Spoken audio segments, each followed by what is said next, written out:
بسم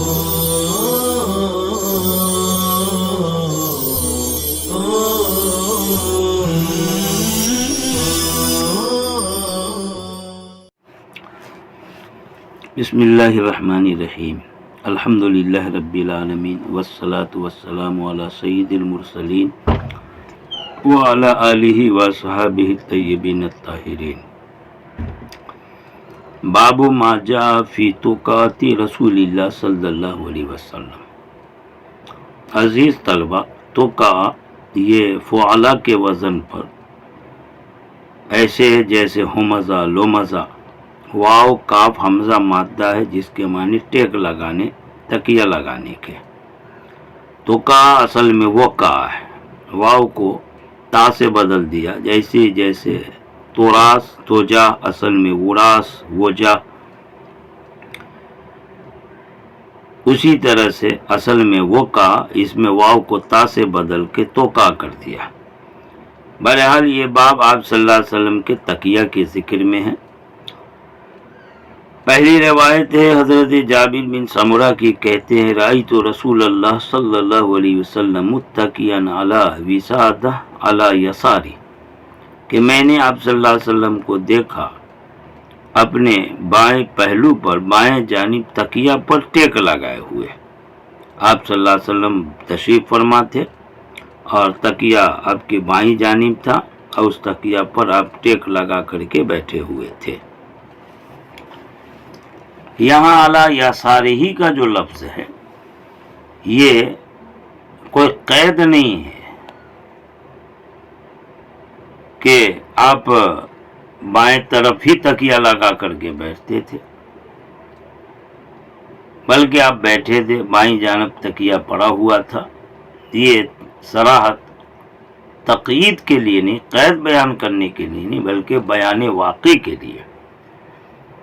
لہذا معلوم یہ ہوگا کہ دائیں طرف ہو تکیہ، بائیں طرف ہو، ضرورت کے بقدر کبھی پشت کے پیچھے رکھ لیا، ہر صورت جائز ہے۔ آپ صلی اللہ علیہ وسلم اس طرح تکیہ کو ضرورتاً اپنی سہولت کے لیے استعمال کرتے تھے، کبھی دائیں کبھی بائیں، ضرورت کے پیش نظر کبھی اپنی پشت کے پیچھے، سب صورت جائز ہے۔ آگے کی روایت ہے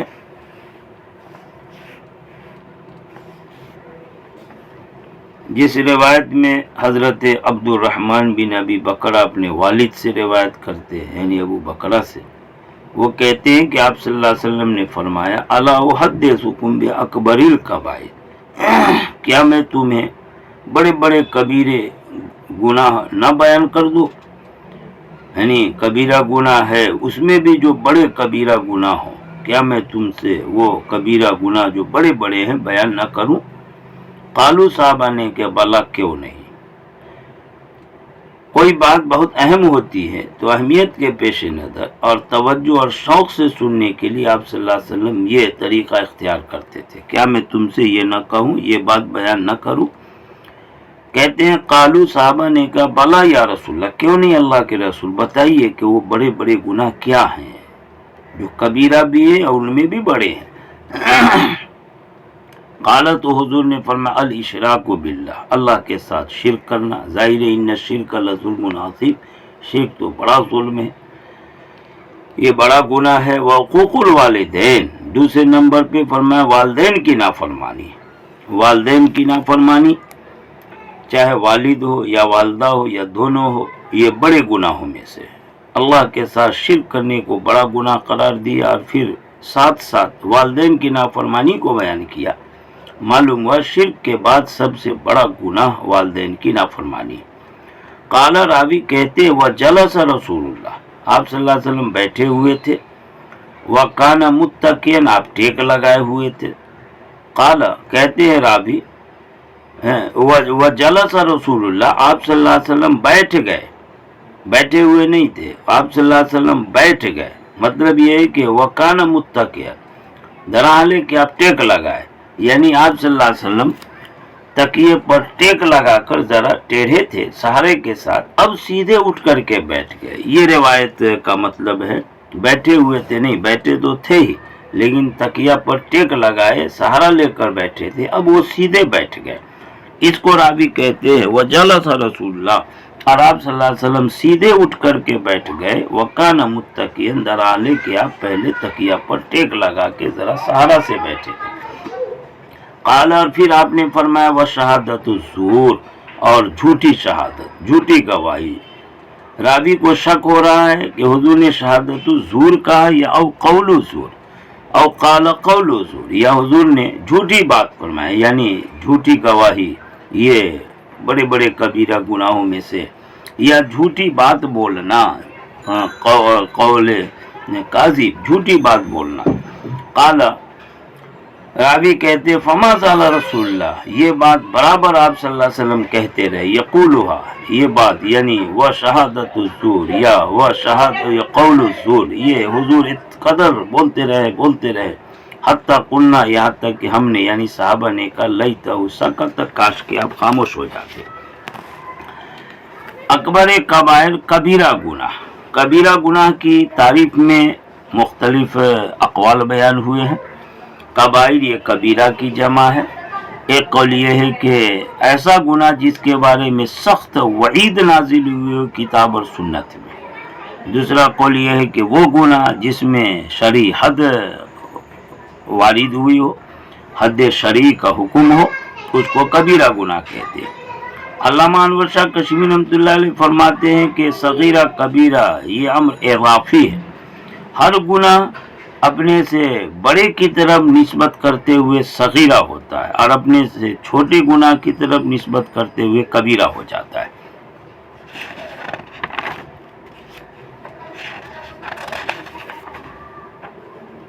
حضور نے جو تکیے پر ٹیک لگا کر سہارے سے بیٹھے تھے اور پھر سیدھے اٹھ کر کے آپ بیٹھ گئے، اس میں اس طرف اشارہ ہے کہ آپ نے آگے کی جو بات تھی اس کو بڑی خصوصیت اور بہت اہتمام سے بیان کرنا تھا، لہذا اہتمام خصوصیت کی وجہ سے کہ وہ سب تو گناہ ہے، لیکن جھوٹی بات اور جھوٹی گواہی جس کا رواج بہت زیادہ پھیلا ہوا ہے، جس سے پورا معاشرہ پڑا گندہ ہو جاتا ہے، اس بات کی اہمیت اور خصوصیت بیان کرنے کے لیے آپ تکیہ کا سہارا چھوڑ کر سیدھے ہو کر کے بیٹھ گئے، اور برابر وہ بات کہتے رہے۔ برابر حضور کے اس تکرار سے صحابہ کو خوف ہونے لگا، اسی لیے وہ تمنا کرنے لگے کہ کاش آپ خاموش ہو جائیں۔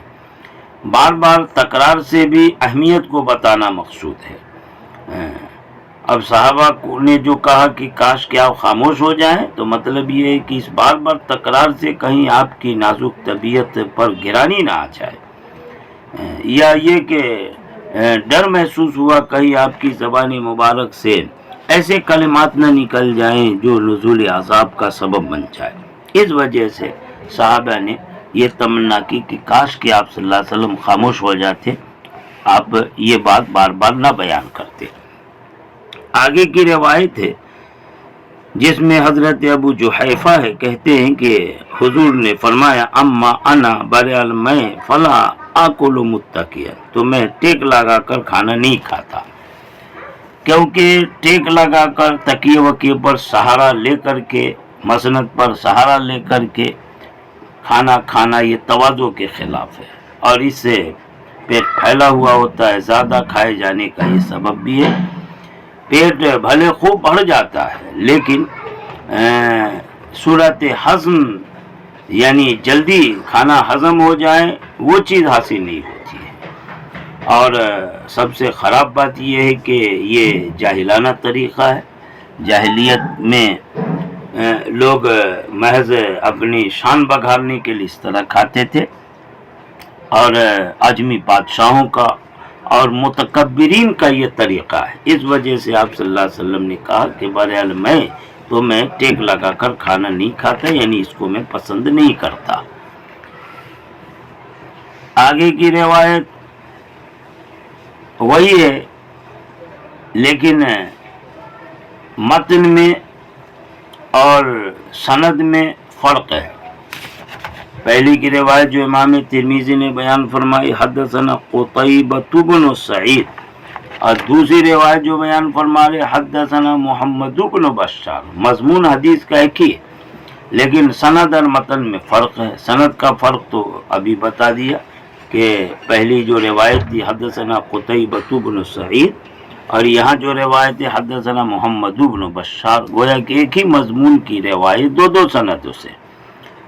دوسرا فرق یہ ہے کہ اس پہلی والی روایت کے متن میں اما انا ہے، اور اس دوسری والی روایت میں اما انا نہیں ہے، صرف لا آکل متکیا. ایک ہی مضمون کی یہ روایت جو مقرر امام ترمذی نے بیان کی، جس میں سند کا بھی فرق ہوا اور متن کا بھی فرق ہوا، اصل میں یہ حدیث اس پہلی والی حدیث کے لیے تاکید ہے. تو مضمون کی تاکید کے لیے حدیث مقرر بیان فرما تھی. آگے روایت ہے جس میں جابر بن سمرہ کہتے ہیں میں نے دیکھا آپ صلی اللہ علیہ وسلم کو متکئن علی وسادہ، ایک تکیہ پر ٹیک لگائے ہوئے. بالکل یہی روایت پہلے بھی آئی تھی، لیکن وہاں علی یساری ہے، یعنی اپنے بائیں پہلو پر بائیں طرف تکیہ رکھے ہوئے اس پر ٹیک لگائے ہوئے تھے، اور یہاں فرما رہے ہیں علی وسادہ، علی یساری نہیں ہے. امام ترمذی کہتے ہیں قال ابو عیسیٰ لم یذکر وکی علی یسارہ. اصل میں یہ روایت دو سند سے بلکہ کئی سند سے آئی ہے. جو پہلی سند سے روایت تھی اس میں اسرائیل راوی سے روایت کرنے والے اسحاق بن منصور تھے. پہلی حدیث کو آپ سامنے رکھیں شروع والی کو، جس میں ہے حدثنا اسحاق بن منصور عن اسرائیل. اسرائیل سے روایت کرنے والے اسحاق بن منصور ہیں، اور اس روایت میں جو اسرائیل سے روایت کرنے والے ہیں وکیع ہیں. چنانچہ آپ دیکھ رہے ہیں روایت حدثنا وکیع حدثنا اسرائیل. امام ترمذی